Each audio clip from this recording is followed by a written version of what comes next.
Hi అండి, అందరికీ నమస్తే. వెల్కమ్ టు ఇంటి రెసిపీస్ ఛానల్. ఈరోజు రెసిపీ వచ్చి ఎండుమిరపకాయలతో టమాటా పచ్చడిని ఎలా చేసుకోవాలో చెప్పబోతున్నానండి. భలేగా ఉంటుంది. పచ్చిమిరపకాయలు లేనప్పుడు ఇలా ఒకసారి పచ్చడిని ట్రై చేయండి. వేడి వేడి అన్నంలోకి అయితే చాలా బాగుంటుంది. ముందుగా స్టవ్ మీద ఒక గిన్నె పెట్టుకొని అందులో 2 టేబుల్ స్పూన్ దాకా పల్లీలను వేసుకోండి. వీటిని లో ఫ్లేమ్లోనే దోరగా వేయించుకోండి. లో ఫ్లేమ్లోనే వేయించుకుంటే పల్లీల టేస్ట్ అనేది చాలా బాగుంటుందండి. మీడియం ఫ్లేమ్లో కానీ హై ఫ్లేమ్లో కానీ పెట్టి మాత్రం అస్సలు వేయించుకోకూడదు. చూడండి, ఇక్కడ ఇవి చక్కగా వేగినాయి కదా. ఇప్పుడు వీటిని పూర్తిగా చల్లారనివ్వండి. ఇప్పుడు అదే గిన్నెలోకి 2 టేబుల్ స్పూన్ దాకా ఆయిల్ని వేసుకోండి. ఆయిల్ వేడెక్కగానే అందులోకి 10 నుంచి 12 దాకా ఎండుమిరపకాయల్ని వేసుకోండి. వీటిని కూడా మంటని లో ఫ్లేమ్లో పెట్టుకుంటూ చక్కగా వేయించుకోండి. 1 నిమిషం తర్వాత ఇవి చక్కగా వేగుతాయి కదండి.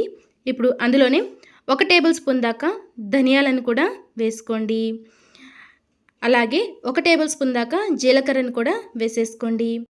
అందులోనే 4 నుంచి 5 వరకు వెల్లుల్లిని కూడా వేసేసుకోండి.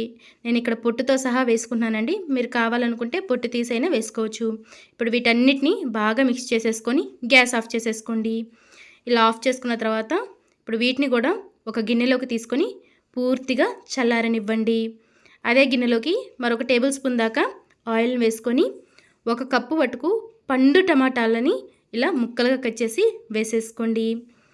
ఇలా వేసుకున్న తర్వాత కొద్దిగా సాల్ట్ కూడా వేసేసుకోండి. సాల్ట్ వేసుకోవటం వల్ల టమాటాలు అనేవి తొందరగా సాఫ్ట్ అవుతాయండి. ఇప్పుడు ఇలా ఉప్పును కూడా వేసుకున్న తర్వాత గెరటితో మొత్తం ఒకసారి బాగా మిక్స్ చేసేసుకోండి. మంటని మీడియం ఫ్లేమ్లో పెట్టుకుంటూ మూత పెట్టి ఫ్రై చేసేసుకోండి. మధ్య మధ్యలో కలుపుతూ ఉండాలండి, అది గుర్తుంచుకోండి. 1 నిమిషం తర్వాత మూత తీసి చూసారనుకోండి, టమాటాలు అనేవి చక్కగా సాఫ్ట్ అవుతాయి కదా. ఇప్పుడు వీటన్నిటిని ఒకసారి బాగా మిక్స్ చేసేసుకోండి. టమాటాలు అనేవి ఇంత సాఫ్ట్గా అయిపోయిన తర్వాత గ్యాస్ ఆఫ్ చేసేసుకొని వీటిని కూడా ఒక ప్లేట్లో తీసుకొని వీటిని కూడా పూర్తిగా చల్లారనివ్వండి. ఇవి చల్లారిన తర్వాత ఇప్పుడు ఒక మిక్సీ జార్ తీసుకొని అందులో మనం ముందుగా వేయించుకున్నటువంటి పల్లీలని వేసుకోండి. అలాగే మనం ముందుగా వేయించుకుపెట్టుకున్నటువంటి ఆ ధనియాలు, జీలకర్ర, ఎండుమిరపకాయలను కూడా వేసేసుకోండి. ఇప్పుడు వీటన్నిటిని ఎంత వీలైతే అంత మెత్తగా గ్రైండ్ చేసేసుకోండి.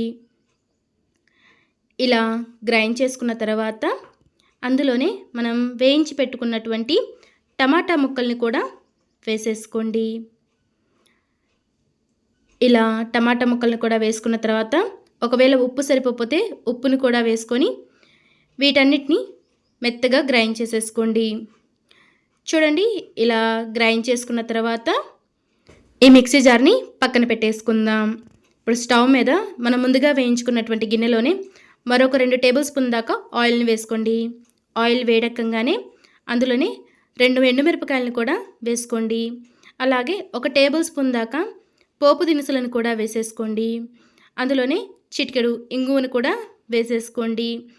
అలాగే ఒక రెమ్మ కరివేపాకును కూడా వేసేసుకొని వీటన్నిటిని చక్కగా ఫ్రై చేసేసుకోండి. ఇవి చక్కగా ఫ్రై అయిపోయిన తర్వాత మనము ముందుగా మిక్సీ పట్టుకున్నటువంటి ఆ పచ్చడిని అందులో వేసేసుకోండి. ఇలా వేసుకున్న తర్వాత ఈ పచ్చడి తాలింపు కలిసేలాగా బాగా కలుపుకోండి. ఇలా కలుపుకొని గ్యాస్ ఆఫ్ చేసేసుకోవటమే. అంతేనండి, ఎంతో టేస్టీగా ఉండే ఎండుమిరపకాయల టమాటా పచ్చడి రెడీ. చాలా బాగుంటుందండి. ఎప్పుడైనా పచ్చిమిరపకాయలు లేనప్పుడు ఇలా ఒకసారి ట్రై చేయండి. ఇంట్లో అందరికీ బాగా నచ్చుతుంది. మీరు తప్పకుండా ట్రై చేసి మీకు ఎలా కుదిరిందో నాకు కామెంట్ సెక్షన్లో కామెంట్ చేయండి. ఈ వీడియో మీకు నచ్చినట్లయితే లైక్ చేయండి, షేర్ చేయండి అండ్ తప్పకుండా సబ్స్క్రైబ్ చేయండి. Thanks for watching.